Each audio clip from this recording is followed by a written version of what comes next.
ഫലസ്തീൻ ആഗോളതലത്തിൽ തന്നെ ഈ യുദ്ധത്തോടു കൂടി സംഭവിച്ച വളരെ പ്രധാനപ്പെട്ട കാര്യം ഫലസ്തീൻ അനുകൂലമായി ഫലസ്തീൻ രാഷ്ട്രം എന്നുള്ള ചിന്തയിലേക്ക് വീണ്ടും കാര്യങ്ങൾ എത്തുന്നു എന്നുള്ളതാണ്. ഒക്ടോബർ 7 ഹമാസും ആഗ്രഹിച്ചത് ഇതേ ഒരു കാര്യമാണ്. ആ ഒരു സ്ഥിതിയിലേക്ക് കാര്യങ്ങൾ എത്തുന്നു എന്നുള്ളതുകൊണ്ട് എന്ന് മാത്രമല്ല ഇസ്രായേലിന്റെ ഏറ്റവും പ്രധാനപ്പെട്ട ലക്ഷ്യങ്ങളിൽ ഒന്ന് ഹമാസിന്റെ നേതാക്കളെ ഇല്ലാതാക്കുക, ഹമാസിനെ നിരായുധീകരിക്കുക എന്നുള്ളതാണ്. ഇന്നിപ്പോൾ അല്പം മുമ്പ് ഹമാസിന്റെ വക്താവ് പറയുന്ന കാര്യം അവർ ഒരു നിലക്കും ആയുധങ്ങൾ താഴെ വെക്കുവാനോ ഇസ്രായേലിനോട് വെള്ളക്കൊടി കാണിക്കുവാനോ തങ്ങൾ തയ്യാറല്ല. ഞങ്ങൾ കൂടുതൽ ഊർജ്ജസ്വലമായി പോരാട്ടം തുടരുമെന്ന് തന്നെയാണ് ഏതാണ്ട് 600 ദിവസത്തിലകം പിന്നിട്ട ഈ യുദ്ധത്തിലും ഇപ്പോഴും ഹമാസ് ആവർത്തിച്ചു കൊണ്ടിരിക്കുന്നത്. അത് എടുത്തു കാണേണ്ട വളരെ പ്രധാനപ്പെട്ട ഒരു വിഷയം കൂടിയാണ്. കാരണം US ഉൾപ്പെടെ ഇസ്രായേൽ ഉൾപ്പെടെ വൻകിട രാഷ്ട്രങ്ങൾ ഒന്നിച്ചണിനിരന്നിട്ടും ഗസ എന്ന് പറയുന്ന വളരെ ചെറിയൊരു സ്ട്രിപ്പിലുള്ള വളരെ ചെറിയൊരു പ്രദേശത്തുള്ള ഹമാസിന്റെ സംഘത്തെ അവർക്ക് പരാജയപ്പെടുത്താൻ കഴിഞ്ഞില്ല എന്നുള്ളത് നെതന്യാഹുവിനെ സംബന്ധിച്ചിടത്തോളം വലിയ വെല്ലുവിളിയായി തുടരുകയാണ്. അതുകൊണ്ട് തന്നെ ആയിരിക്കാം ഒരു പക്ഷേ നേരിട്ട് അവർ ഖത്തറിലേക്ക് എത്തി ആക്രമണം നടത്തിയത്. അതിന് ഏത് വ്യോമപാത ഉപയോഗിച്ചു എന്നുള്ളത് വളരെ പ്രധാനപ്പെട്ട ചോദ്യമാണ്. ആ ചോദ്യങ്ങൾ സോഷ്യൽ മീഡിയകളിൽ അടക്കം ഉയരുകയും ചെയ്യുന്നുണ്ട്.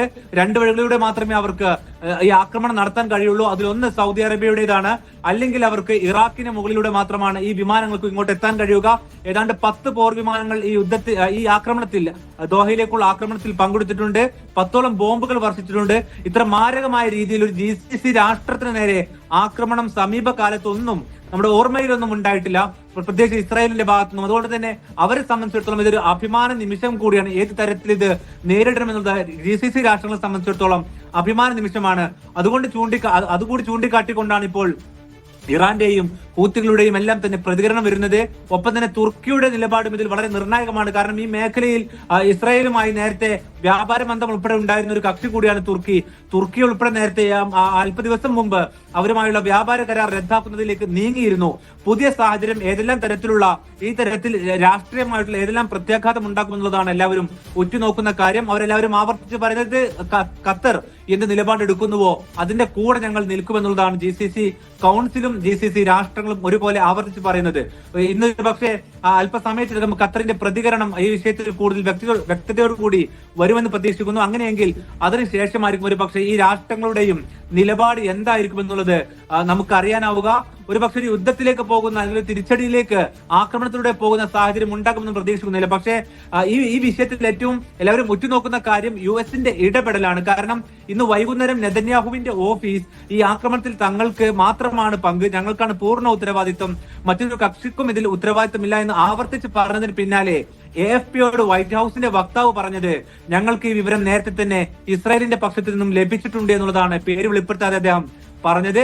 അതിന്റെ അർത്ഥം ഈ മേഖലയിൽ അവരുടെ അറബ് രാഷ്ട്രങ്ങളുടെ ഏറ്റവും വലിയ സഖ്യകക്ഷിയായി നിലകൊള്ളുന്ന US-ന്റെ അറിവോട് കൂടി ഒരു GCC രാഷ്ട്രത്തിൽ തന്നെ, അതും GCC രാഷ്ട്രങ്ങളിൽ അവരുടെ ഏറ്റവും വലിയ സൈനിക താവളം നിലനിൽക്കുന്ന ഖത്തറിൽ തന്നെ ആക്രമണം നടത്തിയെന്നുള്ളത് ഏറ്റവും പ്രധാനപ്പെട്ട കാര്യമാണ്. അതുകൊണ്ട് തന്നെ ഈ രാഷ്ട്രങ്ങളുടെ നിലപാട് ഈ വിഷയത്തിൽ എന്താണ് എന്നുള്ളതിനെ ആശ്രയിച്ചിട്ടായിരിക്കും ഒരു പക്ഷേ മറ്റു രാഷ്ട്രങ്ങൾ GCC-യിലെ അംഗരാഷ്ട്രങ്ങളും ഇസ്ലാമിക രാഷ്ട്രങ്ങളുടെ കൂട്ടായ്മയും OSCE-യുടെയും എല്ലാം തന്നെ പ്രതികരണം നമുക്കൊരു പക്ഷേ ആ വിഷയവുമായി ബന്ധപ്പെട്ട് വിശദീകരിക്കാനാവുക. ഏതായിരുന്നാലും നിലവിലെ ചിത്രം ഒരു പക്ഷേ ഇതുവരെ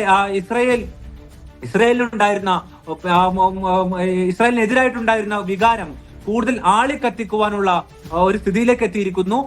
അതിൽ തന്നെ ഏറ്റവും പ്രധാനപ്പെട്ട എടുത്തു പറയേണ്ടത് X പ്ലാറ്റ്ഫോമുകളിലൂടെ അറബ് പൗരന്മാർ അവർ പങ്കുവെക്കുന്ന കാര്യങ്ങളാണ്. അവർ എടുത്തു പറയുന്ന ഒരു കാര്യം, വാക്കുകളിൽ മാത്രമായി നമ്മുടെ പ്രതികരണം ഇത്തവണയും ഒതുങ്ങുമോ എന്നുള്ള വികാരം പല X പ്ലാറ്റ്ഫോമുകളിലെ പ്രധാനപ്പെട്ട അറബ് നേതാക്കളും ചൂണ്ടിക്കാട്ടുന്നുണ്ട്. അതുകൊണ്ട് തന്നെ അറബ് രാഷ്ട്രത്തലവന്മാരെ സംബന്ധിച്ചിടത്തോളം അറബ് രാഷ്ട്രങ്ങളിലുള്ള അവരുടെ പൗരന്മാരുടെ വികാരം കൂടി കണക്കിലെടുത്തുകൊണ്ട് മാത്രമായിരിക്കും അവർക്കൊരു തീരുമാനത്തിലേക്ക് അല്ലെങ്കിൽ തന്നെ ഒരു പ്രതികരണത്തിലേക്ക് അവർക്ക് പോകാനാവുക.